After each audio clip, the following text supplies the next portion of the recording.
Well, experts tonight are warning about the rise in teenagers using artificial intelligence chatbots for more than just learning tools.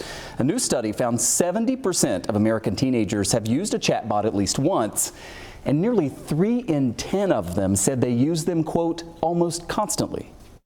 These AI chatbots are not oracles of truth. They can get information wrong more often than you may think. Governor Kathy Hochul here in New York last week vowed to implement additional protections for kids interacting with AI companions. Dr. Steve Turkovich, president of Golisano Children's Hospital of Buffalo, is back with us here tonight. I said they're AI companions. I mean, it's sort of just a strange new world out there. First, what are the things that most concern you about how often kids are using these chatbots? Well, I think about these are strangers. So we've always told kids about stranger danger. This is no different. Yeah. The only problem with these is they're engineered. They can be very manipulative. They're really designed to keep kids engaged. And also we've had multiple examples where they're violent. They've exposed kids to really explicit things, and they've encouraged suicide in some cases. So I'm very concerned about them. I tell parents, please try to avoid them.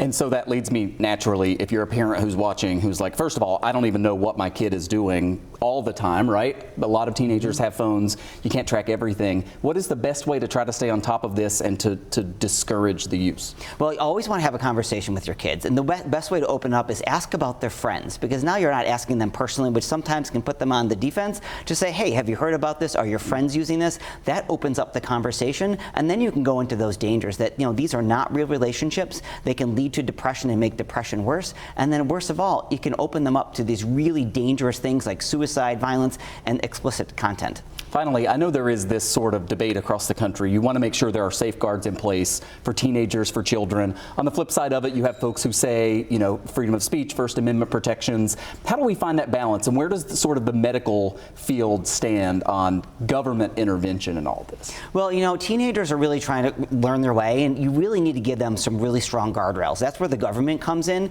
Well, I really applaud Governor Hochul for trying to ban this for kids, especially on social media, because it is very, very dangerous. We make sure they wear helmets when they're riding the bikes, and they wear seatbelts when they're in the car. This is another way to protect our kids who sometimes don't make the best choices.